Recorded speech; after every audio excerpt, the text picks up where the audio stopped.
Wednesday, April 22nd, 2026. You are listening to the Daily Dose Sports Podcast, and I am your host, Clint Daly, coming to you from Mile High City here in Denver, Colorado, and we are back for another week of talking sports with a dose of common sense. Hey, happy Wednesday to you. Hope your week is going well. Hope you, your family, your friends, everyone is staying strong and healthy in your world right now. And of course, the NBA and NHL playoffs got started over this past weekend, and the opening rounds are underway. Have they been great? The NHL has been interesting. But let's jump into the NBA right off the bat. Out west, we have the number 1 Oklahoma City Thunder facing the number 8 Phoenix Suns. Yeah, that's a cakewalk. We have the number 2 San Antonio Spurs, who are beating up on the number 7 Portland Trailblazers, and the world is getting to see firsthand just how amazing young Victor Wembanyama can be. Yeah, I think the Spurs are going to roll in that one. My number 3 Denver Nuggets are in a dogfight against the number 6 Minnesota Timberwolves for a number of reasons. One, because the Nuggets make so many fundamental mistakes, especially on the defensive end, and then Minnesota just out-physicals them. I think this series could go 7 and might be the most entertaining series of the league right now. And then we have the number 4 Los Angeles Lakers without Luka and Austin Reeves, but they're still more than holding their own against the number 5 Houston Rockets, who I know are banged up as well. But man, Houston had some really high expectations this year. They have not lived up to those in any capacity. Over in the East, we have the number 1 Detroit Pistons facing the number 8 Orlando Magic, and Orlando actually won game 1. I think that was just a blip. I think Detroit's going to rally and come back and win that series, but it didn't start off well for them. The Boston Celtics are the number 2 seed, and I expect them to make very quick work of the Philadelphia 76ers, and it wouldn't matter if Joel Embiid was playing or not. The New York Knicks are the number 3 seed. They are facing the number 6 Atlanta Hawks, and hey, this might be another tight series. Knicks point guard Jalen Brunson, yeah, we know he can carry them. Oh, but on Monday night, it was Atlanta's CJ McCollum making the clutch plays down the stretch. You know, if the Knicks could just get anything from big man Karl Anthony Towns, they would be a team to deal with.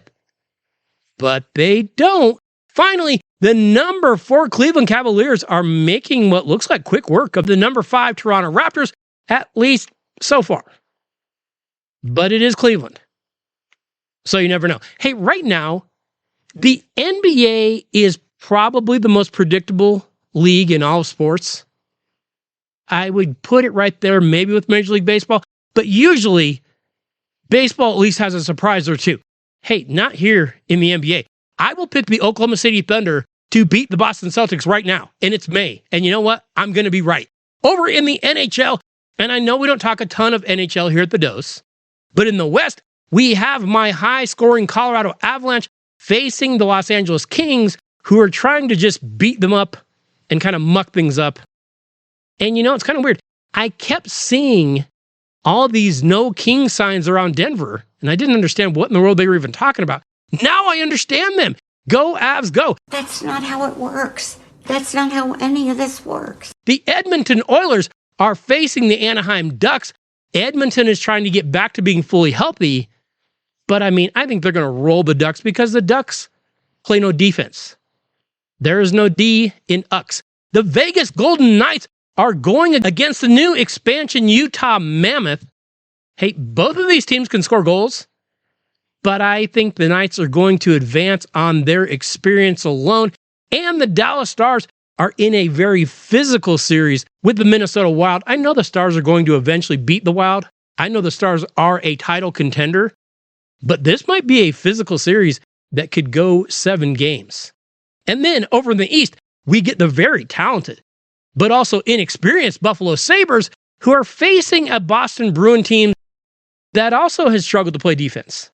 So I think Buffalo squeaks out a win, right? The almost always tough Carolina Hurricanes are facing the Ottawa Senators, who just always seem to find ways to fail in the playoffs. And I think that'll happen again here. The Tampa Bay Lightning are facing the Montreal Canadiens, who are extremely talented.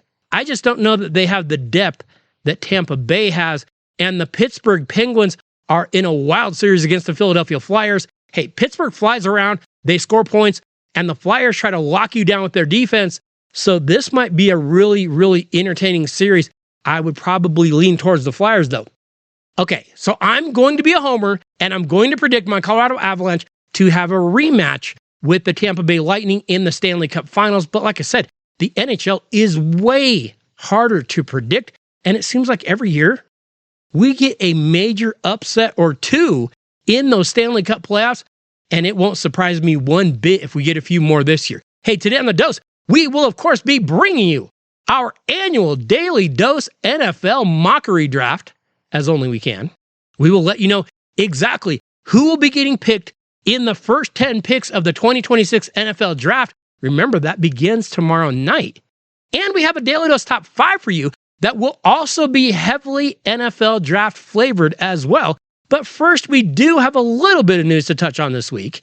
And let's stay in the NBA, where the NBA has made an interesting ruling.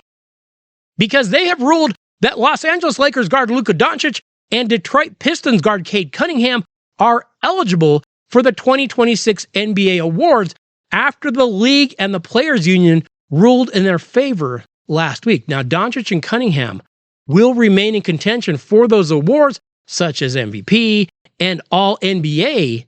But, each of these guys got hurt, and each injury caused an uproar around the league, leading to a discussion and a challenge to that 65-game rule, which was introduced back in the 23-24 season.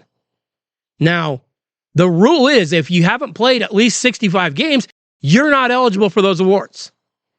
But please understand this. While that 65-game rule is being blasted by the NBA and the players and the NBA slurpers, understand that it's only asking you to attend your job 79% of the time. Imagine the job you work at right now, and you only have to be there 79% of the time. Are you going to be up for any Employee of the Month? No, I don't think you are.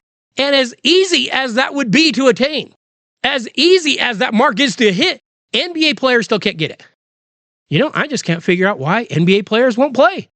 Oh, wait, it's because Commissioner Adam Silver allows them to not play. He allows them to do whatever they want. Yeah, it's so weird. I also can't figure out why those TV ratings just keep getting worse every single year. Are we going to have a weird offseason in the NBA? We could. Because, Billy Donovan has decided to step down as head coach of the Chicago Bulls after 6 seasons. Donovan spent the last 6 seasons in Chicago after 5 years in Oklahoma City. He was pretty good in Oklahoma City. He made the playoffs every year. But the Bulls went 226 and 256 under Donovan, and they missed the playoffs for the 4th year in a row this year. He was unable to turn them around. But it's not just Donovan. Could we see an NBA offseason, like I said, of big changes? Hey, could Steve Kerr be done with the Golden State Warriors? I don't know. His body language in that final game sure looked like he might be done. And finally, could LeBron James be done? Remember, LeBron is now 41. He'll be 42 next year, and he could be a free agent after this season. There's no question the guy can still play, but is there any chance LeBron could step away quietly and go away? Of course there's not, because that's not who LeBron is. LeBron is a drama queen. I fully expect LeBron to announce his retirement like 5 years in advance so everybody can give him the gifts, everybody can give him the flowers, everybody can make a big deal out of him, because that's just who LeBron is. He is a Kardashian at heart. So the 2026 NFL Draft will get started tomorrow in Pittsburgh, and while it might not be a super top-heavy draft, that doesn't mean there isn't talent to be found in this draft. You just have to do your research. You just have to do your homework. The first round will be completed tomorrow, followed by rounds 2 and 3 on Friday, and then rounds 4 through 7 on Saturday. And right now, we are bringing you our 2026 Daily Dose NFL Mockery Draft. I'm going to let you know exactly how those first 10 picks are going to go. At number 1, The Las Vegas Raiders are on the clock. And, I actually think the Raiders would love to trade this pick and go try to attain some more talent. The problem is, I don't know that anyone else really wants Indiana quarterback Fernando Mendoza that bad. So there just aren't the deals to be made. So the Raiders will take Fernando Mendoza, quarterback out of Indiana, and then he and Kirk Cousins will lead the league in shucky darns when they throw interceptions. Hey, be encouraged, homeschooled kids. If Fernando can make it, so can you. Up next at number 2 are the New York Jets. And the Jets literally need help everywhere. But I believe they're going to focus on a pass rusher here, and they're going to take Ohio State pass rusher Arvell Reese. The Jets were 31st in sacks last season with just 26. They were 27th in pressure rate at a really, really poor clip of just 28%. Now, Arvell Reese is probably more potential than production so far, although I think he has a way higher ceiling. But again, this is the Jets we're talking about. If they can screw this draft up, they're going to try.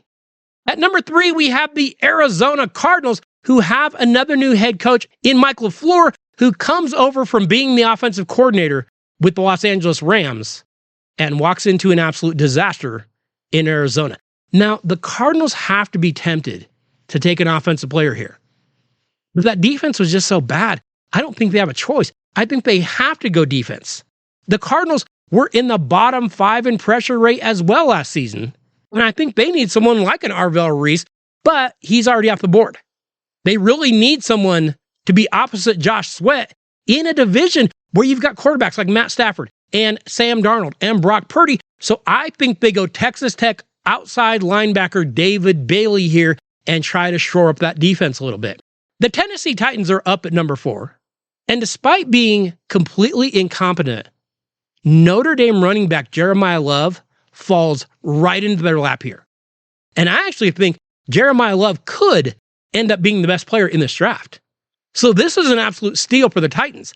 The Titans can now put Jeremiah Love in the backfield with second-year quarterback Cam Ward. And don't look now, but they're starting to resemble a real live NFL team. That is something brand new for us with the Tennessee Titans as of recently. At number 5, we have the New York Giants. And I believe the New York Giants are going to set out to repair their terrible defense by adding Ohio State safety Caleb Downs. I think Caleb Downs is a plug-and-play kind of guy. Now remember, the Giants now have new head coach John Harbaugh.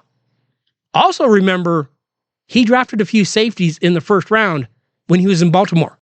Malachi Starks and Kyle Hamilton were both Harbaugh picks in recent years, and I actually think Caleb Downs would end up being better than either one of those guys. No, he's not as athletic, but he's highly intelligent. And with quarterback Jackson Dart and running back Cam Scadaboo already on this roster, yeah, it makes sense. They might want to pick a smart guy. I mean, at this point, they might just want to pick a guy who won't slam his head into a brick wall on purpose as far as that goes. Up next at number 6, the Cleveland Browns are on the clock. And while that offensive line in Cleveland allowed their quarterbacks to be sacked an insane 51 times last year, you'd think the Browns would go get some offensive line help. But remember, this is the Browns. Now, most franchises would go get one of these offensive tackles that's out there. There's a few guys on the board. But I think the Browns are going to do what a little baby would do. First shiny thing, they're going to grab it. So they're going to select Ohio State wide receiver Carnell Tate instead. Hey, Carnell Tate is capable of producing big plays if his quarterback doesn't get killed first. But they will. So he won't. The Browns take Carnell Tate at number 6. The number 7 pick belongs to the Washington Commanders, and while they need help nearly everywhere, we know that head coach Dan Quinn does like to have cornerbacks that can play man-to-man defense. He likes those guys that can be out on that island and control one side of the field. So I believe the Commanders will select LSU cornerback Mansour Delane here and try to upgrade that secondary. Now, Delane has good size. He has good speed. He's actually pretty technically sound, too. So this could be a good get for the Washington Commanders. Now, will it be good enough to make Washington fans forget that their quarterback is still Marcus Mariota, and maybe not quite that good. Next, at number 8, we have the New Orleans Saints. And the New Orleans Saints really need to upgrade that defense. And while Miami edge rusher Reuben Bain Jr., well, he has a little bit of baggage. If you're not familiar, Reuben Bain was involved in a car accident back in March in Miami. He was driving 4 passengers in his car on I-95 at 4 a.m. when his vehicle struck another car and actually killed one of the passengers in the other vehicle. And you might say, well, there's no way he's going to go this high at number 8 to the Saints. But then you got to remember, in New Orleans, I mean, killing folks is kind of, let's just say it's kind of part of the landscape. This could be a perfect fit is what I'm saying. Bain goes to the Saints at number 8. The Kansas City Chiefs find themselves in kind of a weird spot, at least recently, as they finished this past season with a 6-11 record with quarterback Patrick Mahomes going down with that knee injury. And the Chiefs have themselves a top 10 pick at number 9. Well, remember, the Chiefs are still looking for wide receiver help. Tight end Travis Kelce is back, but he's 36. Veteran wide receiver Hollywood Brown is gone. Third-year wideout Xavier Worthy, I mean, he's shown flashes, but he only scored 1 touchdown all year last year. And of course, Rashee Rice, that guy could go for another joyride at literally any second. Well, Arizona State wide receiver Jordan Tyson, he's got some longevity concerns because in college, he missed a third of his games due to injury. Well, that sounds like a perfect fit. That's exactly who the Chiefs would take because the Chiefs always seem to have talented guys. They're just not always on the field producing. The Kansas City Chiefs take Jordan Tyson at number 9. And we finish off our 2026 NFL Daily Dose Mockery Draft with the New York Giants again, who are back on the clock after already selecting safety Caleb Downs at number 5. Well, with wide receiver Malik Neighbors coming off of an injury, I fully expect the Giants to take another wide receiver here. And USC wide receiver Mekhi Lemon is a slot receiver, and he could take some of the pressure off of Neighbors. Now, he's not a big guy. Lemon is about 5'11". He's 190, but he's really good at going up and winning contested catches. And with Jackson Dart as your starter and Jameis Winston as your backup, yeah, you're going to have to make some contested catches in New York, too. Hey, remember, you should be stopping by DailyDoseSports.com every single week to see what new things we have going on over there. We have links to podcasts, we have links to videos, and we have new articles that go up every week. In fact, this week, I did talk a little bit about the Colorado Avalanche and Denver Nuggets and exactly why those two could be in a dogfight of a series to open up the playoffs. So make sure you stop by and check that out. You can also find Daily Dose gear over there. If you need a t-shirt, a hoodie, a sweatshirt, a baseball cap, they have it all at DailyDoseSports.com. And remember, you can always email the podcast at DailyDoseSports@gmail.com. We hear from listeners regularly, and it is always good to hear from you. If you've got a question, you've got a comment, maybe you have a concern, feel free to reach out. Now, as we do so many weeks here at the Daily Dose, we need to get over to our Daily Dose Top 5.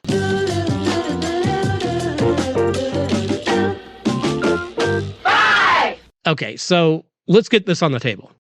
Is the 2026 NFL draft class the worst in recent memory? I mean, there's a good chance it could be. There just isn't that much star power. I mean, the best player in the draft, in most everyone's opinion, is probably Notre Dame running back Jeremiah Love. He's not going to go number 1.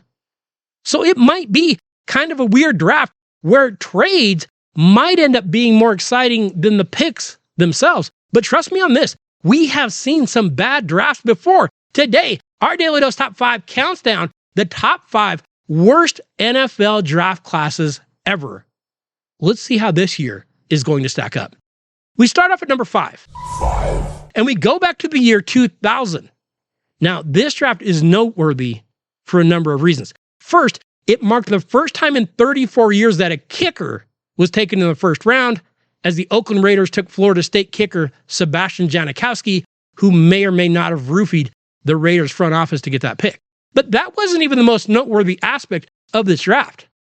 No, that of course goes to the New England Patriots, who with their 6th round pick at number 199, selected Michigan quarterback Tom Brady.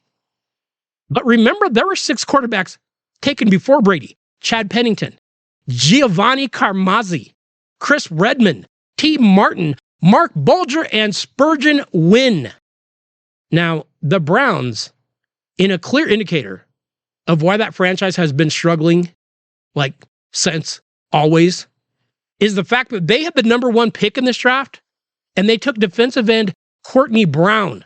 The 2000 draft produced 2 Hall of Fame players in Tom Brady and Chicago Bears linebacker Brian Urlacher. But other than that, it produced just 14 Pro Bowlers taken in the first round and just 29 Pro Bowlers total. Yeah, 2000 produced Tom Brady. It produced Brian Urlacher. That's about it. And remember, Tom Brady wasn't that well thought of even in that draft itself. The 2000 draft comes in at number 5. We move on to number 4. And we go back exactly 1 year before the number 5 class, because the 1999 NFL draft class was famous for its quarterback class. 5 passers were selected in the first round, but most of them didn't really do anything. Once again, the Cleveland Browns were at number 1. They took Kentucky quarterback Tim Couch. The Philadelphia Eagles selected Donovan McNabb at number 2, but remember, that pick was booed by the team's fans because they wanted Texas running back Ricky Williams. Cincinnati selected Oregon quarterback Akili Smith. And then, New Orleans Saints coach Mike Ditka thought so little of this draft class that he traded all of his picks in order to move up and get Williams. Williams had a decent career, but he spent just 3 years in New Orleans. Running back Edgerrin James was good. Wide receiver Torrey Holt was good. And the number 16 overall selection, Javon Curse, looked like he was going to be an all-timer with the Tennessee Titans. But that didn't last. The Chicago Bears selected UCLA quarterback Cade McNown at number 12. In all, the 1999 class produced 1 Hall of Fame player in Georgia cornerback Champ Bailey. No one else is really even close. It produced just 25 Pro Bowlers, and just 13 of those Pro Bowlers were in the first round. The 1999 draft class comes in today at number 4. So we reach number 3. And we get to a class that still has a chance to produce a Hall of Famer, but it won't be a gimme. Because back in 2009, Georgia quarterback Matthew Stafford was the obvious choice for the Detroit Lions at number 1. But the player selected at number 2, Baylor offensive tackle Jason Smith, he went to the Rams. Yeah, he lasted just 45 games in his entire career. And that kind of set the tone for the first round. Linebacker Aaron Curry went number 4 to Seattle. He was a bust. The Green Bay Packers traded back in the first round and selected USC linebacker Clay Matthews. He's probably the next best player in this class. Pitt running back LaShawn McCoy was okay. But after Stafford, taken number 1 overall, 2 more quarterbacks were taken in the first round. Mark Sanchez by the Jets and Josh Freeman by the Buccaneers. Now, the 2009 draft class has no Hall of Famers yet, although Stafford has a shot. But it produced just 10 Pro Bowlers total and just 9 taken in the first round. The 2009 draft class was not very good, and it comes in at number 3. We reach the number 2, worst NFL draft class in history, and we go back to the year 1992 for this one. Now, this was crazy. The Indianapolis Colts owned not just the top pick, the top 2 picks in this draft.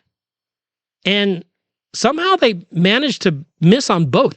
At number 1, they selected Washington defensive tackle Steve Emtman.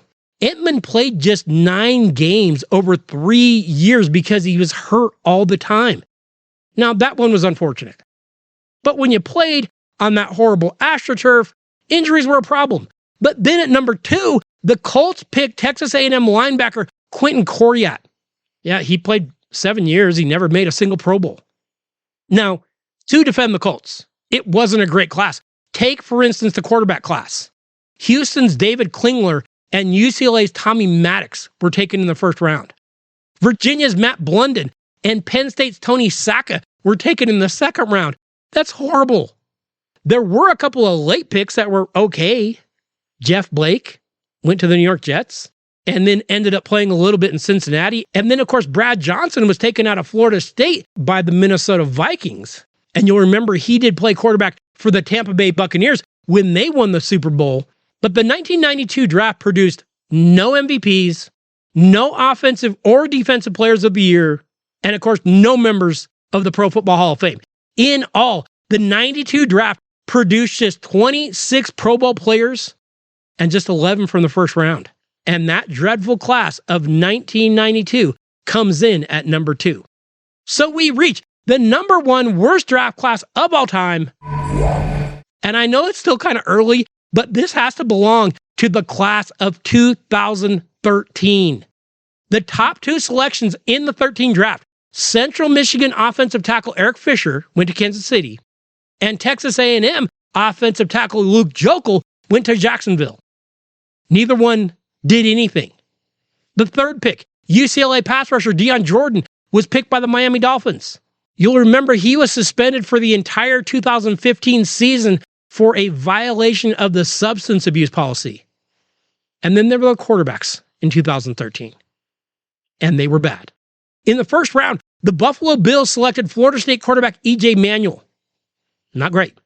In the second round, the New York Jets selected West Virginia quarterback Geno Smith, who has honestly been head and shoulders better than anyone else in the entire class. But that's really saying something. In all, the 2013 draft class produced 0 Hall of Famers, and there's no possibility of one. It produced just 7 Pro Bowlers, and just 5 of them came from the first round. The 2013 NFL draft class was beyond horrible, and it easily lands here on our list today at number 1. Hey, there's a chance that this 2026 NFL draft class could be a bad class. There just isn't that much firepower here. But as you can see from our Daily Dose Top 5 today, it's going to really have to underachieve to be the worst draft class ever. Hey, next week on The Dose, we will be recapping that NFL draft.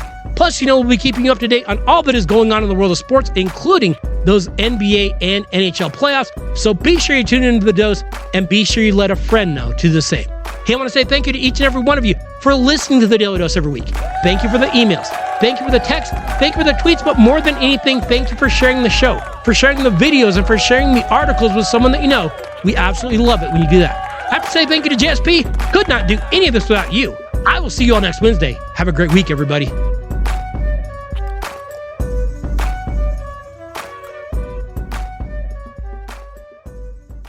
That's not how it works. That's not how any of this works.